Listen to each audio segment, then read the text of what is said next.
few days ago, a licensed concealed carry holder. I know where you're going, and I'm excited. I'm really excited. All right. His name was Elijah Dickens in Indiana. Okay. An intruder, I believe, left the bathroom of a mall and opened fire. Yep. And killed people. He actually killed people? Yeah. Yeah, I believe he did kill people. I know the shooter, let's just call him a mass shooter, because that's fair enough what he tried to do. The mass shooter, I know for certain he shot people, and I want to say he killed people.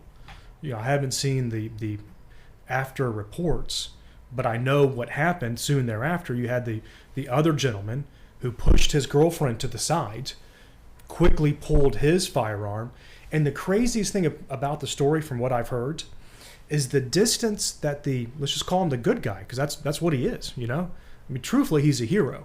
When we use the term hero, I think that term's used they throw it around so easily. Oh, you're a hero because you let someone cut in line. You're a hero because, whatever, you gave someone your pickles from your sandwich, That guy's a hero, absolute hero. So going back to what's extraordinary to me, the good guy, the hero, when he pulled out his pistol, I think he shot 10 times, and he hit the bad guy, the mass shooter, 8 times, 40 yards away. Do you know what weapon it was? All I know is a pistol. Had to have been, right? Yeah, I'm assuming it was at least an automatic or semi-automatic pistol. That's what I'm assuming, okay? But you have to understand, for you to hit something with a pistol beyond 25 yards is insanely difficult. It's difficult being at a range where you're standing there with all the time in the world, no stress, no girlfriend that you're having to push to the side. It's difficult to do it just at a range. So, good guy absolutely had practice. Like, there's no doubt about that. And what's crazy is people don't want to really talk about this. Let me give you my thought. We live in a country that produces a ton of firearms, right? Firearms is literally one of our bigger businesses in our country. When you look at some other countries, let's just France, England, do they produce firearms at the rate we do? Not even close, okay? I mean, I've heard it said for every 1 American, there's 5 guns in our country, right? So the amount of guns in our country is huge. We're never going to take those guns back. Never are we going to go door to door. That's really the big fear for the people who have guns, right? But I can tell you that's never going to happen, because if that did happen, we would have an all-out revolution, as we should, in all honesty. So we have this big, super high, crazy number of guns in our country, okay?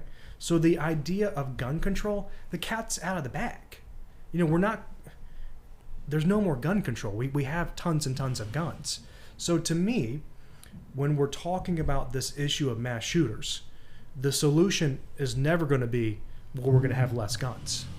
That's not going to work, right? I mean, it's like I said, cat's out of the bag. So the solutions we have are, number one, mental health, because everybody would agree all these mass shooters have serious mental health issues. The thing that a lot of these mass shooters have together is, from a common sense standpoint, they're all kind of losers. I mean, you don't see Jeff Bezos becoming a mass shooter. These people who have either they really did lose at life, or in their mind they think that they've lost at life, and this is what they think they need to do. So mental health, we need to do a much better job with that. We need to do a much better job of that. Completely agree. And I brought this up earlier before we started filming. Paddy Pimberly is a UFC fighter. Okay. And he's a villain too. Okay. He's great. He's polarizing. I think he's Irish, Conor McGregor style. I think he's a better promoter than... Okay, so what's his fighter name? He has like a crazy, like, is it Bad Boy or... Something like that. Yeah. I don't know the exact. But after he... First of all, he promised to do a Call of Duty maneuver on his opponent after he did it, after he beat him, which he promised he'd beat him, and he did that. You have to go look it up. This is the dude that almost has like a bowl haircut. He looks goofy. Yeah. He does look goofy, but he's a good fighter, you know. So you can't whatever. He looks how he looks. It is what it is. Yeah. Do you remember that movie Notting Hill? Yeah. With the he came out like met the reporters like in a robe and A Knight's Tale. The gambler from A Knight's Tale. Right. He looks just like that guy to me. Or the the Amish bowler. What was the movie about bowling? Kingpin. Yeah. Looks like this haircut's like this bowl cut. Yeah. Yeah. So he plays this wonderful villain to promote the fights, and right. He does his due diligence once he chokes out his opponent, and then he jumps away immediately. The opponent wasn't hurt; it was a tap out. They give each other a huge hug, and when they give him the microphone, they say, you know, what do you have to say about this win? He goes, well, I got to say that I lost a friend about 2 weeks ago, and 6 hours before a fight, a friend of mine killed himself, and there's a stigma that men can't talk about mental health, and man, yeah. I'll tell you what, it reached the power of what he did, and it showed the true character of the man. See, this is why I want to bring back happy hour. This is why I want to bring back the time in the day where, let's just say men, I mean, I don't care men, women, but let's just say men get together and they go someplace and they hang out. I mean, wouldn't that be great? You know, you get off work, you had a rough day. I don't care if you've even worked. I want to bring back happy hour. The society that we have so much online is not a good society. We were not built like this. We were not built for this, you know? And I'm at the point now where my views are starting to get a little bit more controversial, because the people who are controversial, when I hear it, you know, and the reason we hear it is because controversy is good payment. It's good advertising, right? On TikTok and whatever, these controversial guys, they raise to the top. But I'm at the point now where I'm listening to these controversial guys, and you would think that these are conspiracy theories, and I'm saying, man, I agree with that guy. Yeah, there is something going on with males in our country. It's not good. We need to be, I would love to wind the clock back to the 80s, where being middle class was perfectly okay. You're doing fine being middle class, and you were proud to be middle class. You know, the greatest, when you look at the beer commercials from the 80s with Spud McKenzie, everybody looked like they were having fun. They weren't driving Lamborghinis.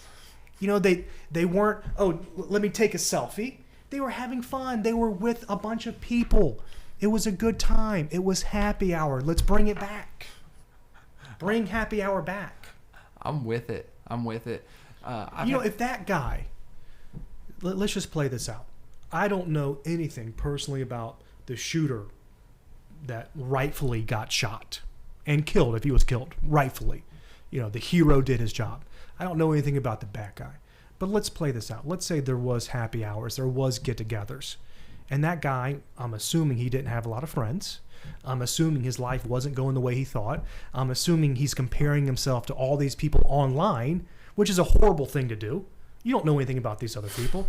Let's just say he went to a happy hour and he met somebody else, some other guy that they could talk about, Call of Duty, whatever they wanted to talk about. At least they're having an in-person conversation. Look, you go on the street and you meet a bunch of people. You used to do that when you were filming it. You do the bingo stuff. How many times have you met somebody and you're just trying to have a conversation and they can't talk? 98% of the time. How is it we can't even talk to each other? You know what I'm saying? I come from a family that the only way my uncles made money was because they could talk. Like, that was literally their skill. Same with my father. Was talking. Yep. You know what I'm saying? That's how it used to be. That traveling salesman, what was his skill? Talking. The big time business person that you think of from back then, you would always think of someone who could talk. He's on the phone. You know, Shelly, put so-and-so on the phone. He's talking. That is completely gone. So going back to that shooting, it is crazy that the good guy, the hero, was able to make those shots from 40 yards away. That's crazy. And going back to what I'm talking about, with the amount of guns we have and the fact that's never going to change, it seems like the one thing we haven't tried is what if people were allowed to openly carry? You know, across our country, the politicians, the government, let's just say the government, because a lot of law enforcement agencies don't want this either. But let's just say across our country, the government does not want citizens to openly carry. I believe that the reason we have, one of the reasons, okay, not there's never just one reason, but I believe one of the reasons that we have all these mass shootings in the places that we have them at is because the loser shooter thinks that these are places without defense. Schools, churches, malls. What if the script was people are openly carrying guns? And if you show up trying to harm somebody, you're going to get shot too. You know, I remember the first time as a kid I ever traveled outside the United States. This is like early 90s, right? My parents and we went down to Mexico for a vacation. It was super cheap. That's the reason we went. But I remember flying into those Mexican airports and seeing like real deal security guards with real deal assault rifles. It was like shocking, right? Because back then in American airports, you never saw someone walking around with a giant gun. Like that was unheard of. You know, our version of traveling was all about, you know, the tourist atmosphere and feeling like you're on luxury. And it was all about, you know, trying to provide you this experience. Once you land in Mexico, it ain't like that. You know, it's about, we got these guns, you better not mess up or we're going to blast you. I mean, and I was a kid, and that was immediately how I felt. So there's a reason that in other countries they act like this, but in our country we don't want to. Like, I remember going into a big city as a kid and going into a bank. And when you walk into the bank, there's a dude at the door with a big revolver on his hip. And I used to get, when we had these school shootings, you know, when they really started increasing, I used to get really upset, and my mindset was wrong. I thought to myself, well, the government, you know, should do something about this. The government should pay for there to be armed guards at schools. At this point in my life, I don't want the government to do anything. When the government gets involved in just about anything, they usually screw it up. It's normally a bad deal. So I know teachers across the country, they don't want to have guns. I think it's perfectly fine for having some civilian, a parent, whoever. I mean, we have PTA, right? Why can't there be a person up there with a gun? Not a little gun, a big gun. I have a very high belief that if all our local elementary schools have a guy with a gun who knows how to use them, there ain't going to be any shootings up there, any mass shooting styles. That's the reason these idiots go and do it. They're losers. They're trying to find someone to pick on, to abuse, and they go to places that there's no defense. Defenseless. You know, if all those people at that mall, if they were allowed to openly carry guns, I don't think that would have happened. So I never thought I would ever say this. You know, I grew up in a household where my dad doesn't own a single gun. Not one. I mean, he's not a gun guy. He's never wanted to be around guns. My grandfather, he had tons of guns. And my grandfather was the one hunting and yada yada. My dad, he didn't want anything to do with it. That was not him. He loves to fish, and he doesn't want anything to do with guns. So I grew up in this house where, when I was young, you know, guns were almost like a bad word. Like, don't talk about guns. We don't have any guns. Now that I'm the age I'm at, man, and I have kids of my own, and I have concern about my family's security and my family's safety, and I know that all the guns we have in the country, it's never going to change. I want people in our country to be able to openly carry. Like, I'm putting my flag in the sand. I'm open carry.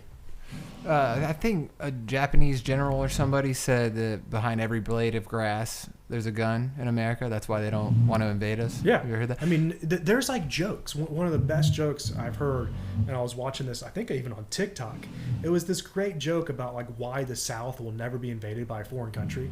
And this is look, we can all imagine this person existing. We probably even know someone's like this. There's some dudes who have an arsenal. Like I said, like there's 5 guns to every one person. There's dudes that have 20. You know, they have an arsenal. And if some foreign country showed up on the shores of, let's just say, Georgia or South Carolina, there's some dudes living in that state who are like, oh, I was ready. I was ready. Let me go down to the bunker. I mean, they would be flying in their GMC truck, their Ford F-150 as fast as they can to that shore. The war would be over in 30 seconds. It would be shot. So the joke is there'd be shotgun shells and Budweiser cans all over the beach. That's the joke.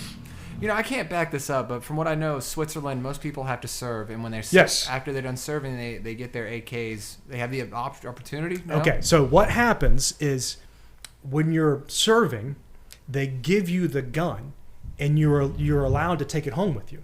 So if you're on the trains, and it's not just Switzerland, there's a lot of other countries that are like this. You may be on the train, you'll see a dude that has like a real deal European assault rifle, and he's just on his way home from training. Wow. But the Swiss, for all that American, so this is the big thing. Like here in America, we always do the grass is greener. Oh, we want to be like the Scandinavian countries. Let's talk about the Scandinavian countries. One, there's very limited diversity. Everybody there is Scandinavian, and we can all imagine what they look like. So they don't have anywhere close to the diversity that we have in our country. Our country was literally founded on diversity. The Statue of Liberty, the saying, "Bring me your poor, your downtrodden." That's a big thing of our country.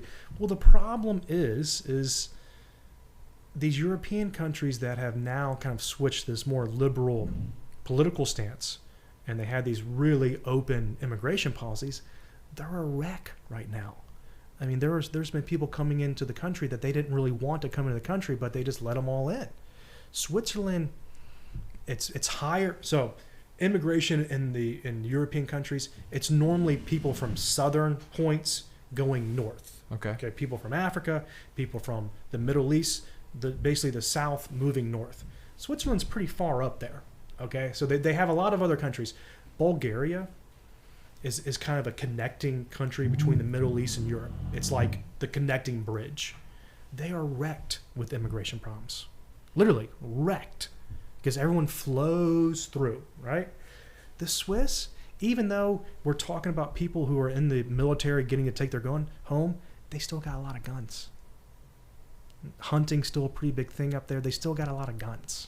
It's supposedly one of the safest places to live. So in Germany, they have this whole political structure about owning guns. So if you want to own a gun, you got to join a gun club. You got to go and show your proficiency with the gun, go through all these tests.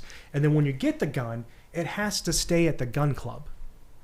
Okay? It doesn't stay at your house. And German guns, a lot of times they'll have all these little stickers on it.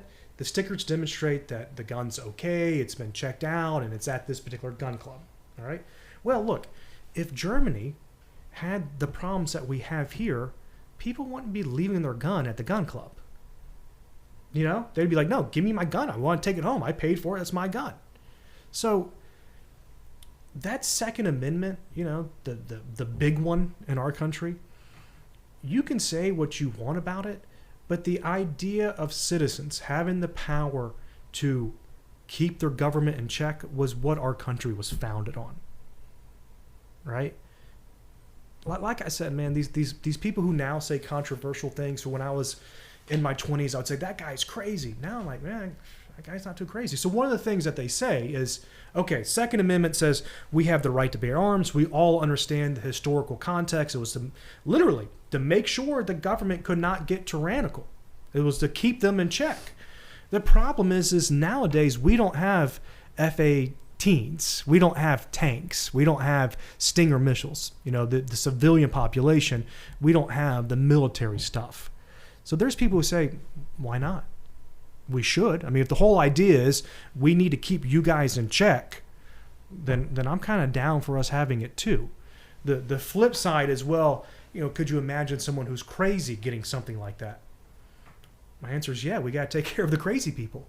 I mean, what will a crazy person do with a knife? If one human life is as important as 100, right? I mean, we use this great analogy in trial. What we say is, listen, let's imagine there's a $1 million mansion on Pensacola Beach and it's burning, right? And the fire department is rushing to get over there. And as they're rushing to get over there, they get a call that some shack in Gulf Breeze caught on fire too, but there's a person inside. Don't you expect them to hit a U-turn? Mm-hmm. All right. I mean, even though that may be a $10 million, $5 million mansion, you would 100% expect that fire department to do a U-turn and go put out that $50,000 shack with the person inside. And if they did it and that person died, wouldn't you point the finger at the fire department? Say, what? $10 million house with nobody inside? So that just shows you the value of life. I mean, that's what we're talking about in our country. One life should be as important as any other life. A crazy guy with a knife, it's the same thing, man. Do I think so? In the UK, we have this idea that they're safer than we are. They just have less guns. They still have violent crimes. They're just not involving guns. They're involving people stabbing each other. Look, you can Google London stabbings and you'll see a stabbing from like 2 days ago, and then one from a week ago, and then one from a month ago. There's stabbings constantly going on there. They don't have guns, right? So the victims may actually live, which is a good thing, but let's not, kid around. If they had guns, it'd be the same thing as here. And the problem is here, we're never going to reduce our number of guns to any other country. That's never going to happen. So we need to have real solutions right now.